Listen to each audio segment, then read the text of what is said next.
I'm Matthew. I'm walking the spine of Albion, stirring cultural renaissance and calling forward the emerging leaders of this age. The tables have started to turn. Talking about a revolution. Oh, no. I made it to day 52, which is wild. And I'm about 6.5 miles out from my dear brother Hamish Bamford's house. Coming in hot with some content.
Lord, it's huge.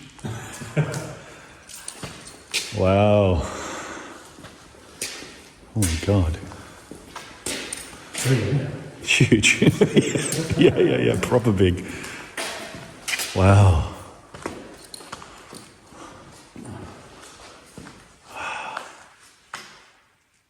Yeah. What a like interesting building. Yeah.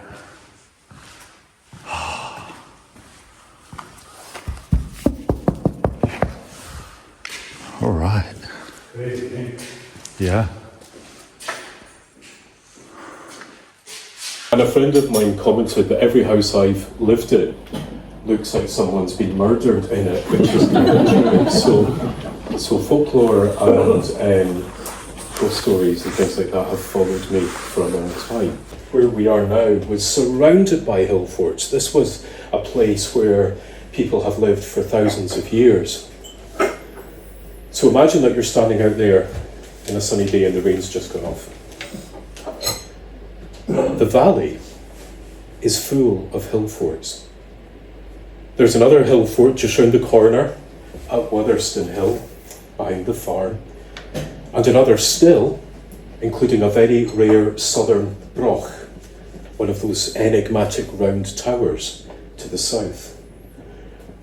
These forts show just how long humanity has lived here, shaping the landscape below along the valley of the Gala water. Farmers, warriors, families gathered here for 3,000 years at the very least. The fort was probably inhabited for a number of centuries. Archaeological remains discovered there included axes made of animal bones, fragments of pottery, and what may or may not have been a stone amulet or charm. And not too far away is an ancient standing stone. Who were these people? The ancient Britons, the ancestors of the folk who would later call themselves, in Old Welsh, the Cumbroggi, the fellow people, or comrades, if you like. That's where the word Cymru for Wales comes from. And these were the ancestors of the Welsh, the Cornish and the Bretons, the indigenous people of this island. This was the place right here that the later Britons, or Welsh, would wistfully call the Old North. Around 71 AD, the Romans arrived, their glittering armour a striking, terrifying sight. From their base at Trimontium, the largest in Scotland, just outside modern Melrose, the legions would emerge to conquer these lands, becoming part of the mighty empire. Local tribes would learn to live under the eagle standard, becoming Romanised. And it was here that there was such a tribe. The Romans called them the Votadini. And it was the Votadini who looked out of these hill forts just as the first centurions came round the corner through the trees, and their world was about to change. The Votadini, which is their Roman name, had a kingdom covering what we would now consider southeast Scotland, with their capital or chief fort firstly at Traprain Law in what's now East Lothian, and later on the rock of Dunedin, Edinburgh. And they outlived the Roman Empire by hundreds of years.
But perhaps we're getting a little bit ahead of ourselves.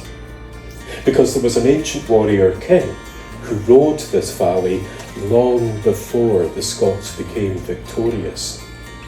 His name was Arthur.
Headed towards Forth Bridge, which is on the path north just outside of Edinburgh, and Thomas Rogers is going to come and walk across the bridge, or at least some of the bridge, with me, which will be lovely.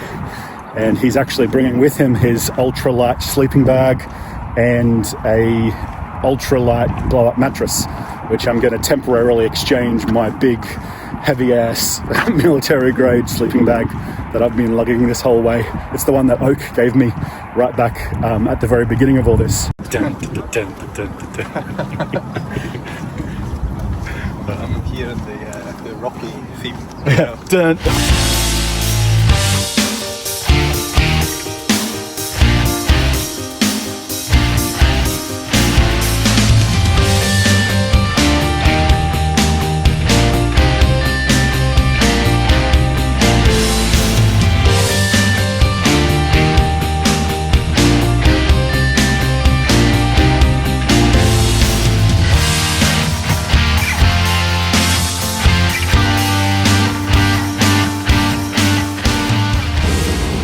I'm trading this and this for this and this. Look at the size difference.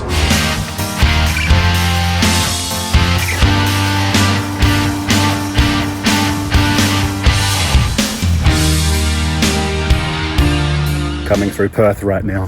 It's April 1st, which means I've officially been doing this thing for over 2 months. And today I'm gonna go pick up some new camping pegs, some new tent pegs, because I dropped them somewhere, and a new beanie as well, because I think the ferry's got that one. And then onwards into Cairngorm National Park by tomorrow afternoon. But yeah, 2 months in, still going, and closing in on Inverness as well.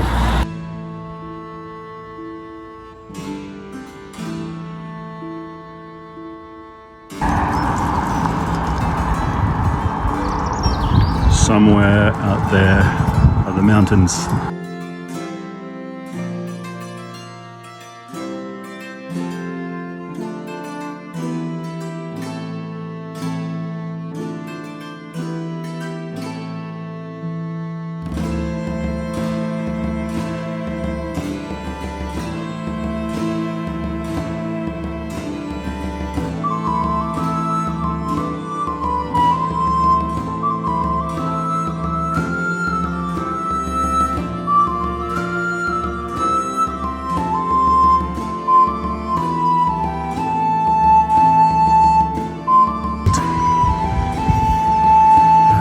Southern tip of the Scottish Highlands.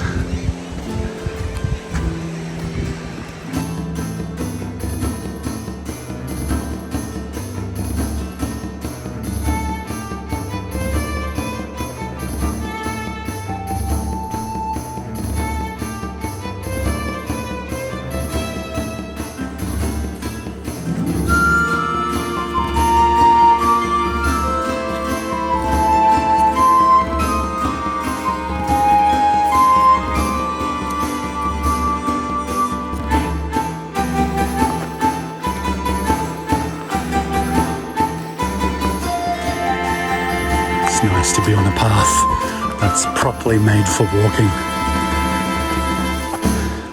It's really beautiful through here as I come up on the Cairngorms, which will take about 3 to 4 days. And then after that, just a couple of days to Inverness. So we're getting there. Just have to get through the Cairngorms with a sleeping bag that is 0 degree rated, and some of the nights coming up are going to be like -3 to -10. So I've got one more town ahead of me to solve my freezing issue. It was really cold last night, and yeah, I'm afraid that if I get up into the mountains and have like one proper cold night, I might be in trouble, particularly because I offloaded my survival blanket, my survival bivvy, to Hamish. Left it at his place, trying to save weight, and right now I'm kind of regretting that.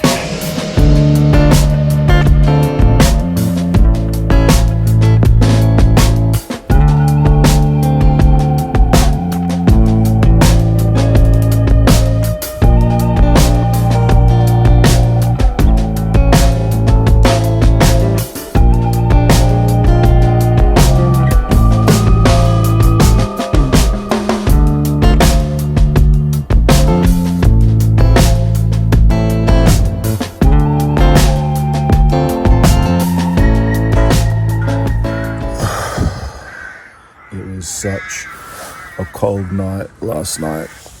Oh, in the minuses, pretty deep in the minuses. My sleeping bag went down. This is the one that I borrowed off my friend just outside of Edinburgh. I switched it for my trusty foam mattress, and it's going down over and over again. So I got hardly any sleep, and I've just been shivering cold against the ground, and I'm in a small town, so there's no way to get a better mattress.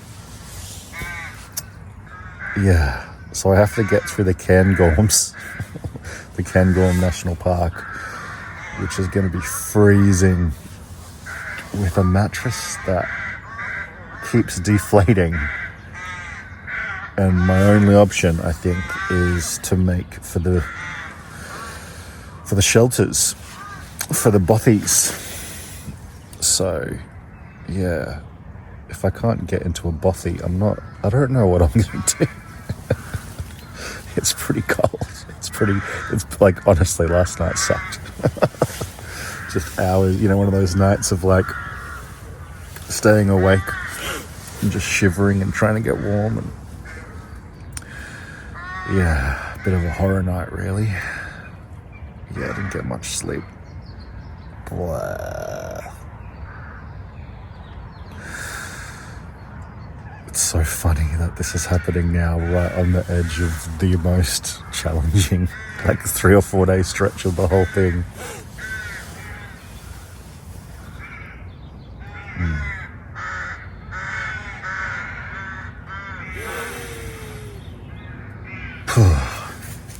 But I got a new beanie yesterday. Look at this.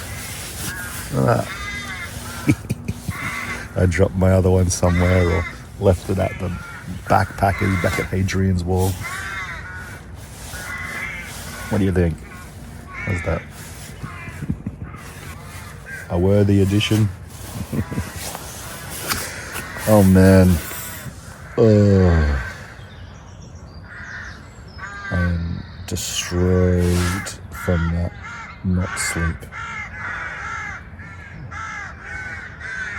I'm gonna go see if I can get a hot drink and then begin making my way into the Cairngorms.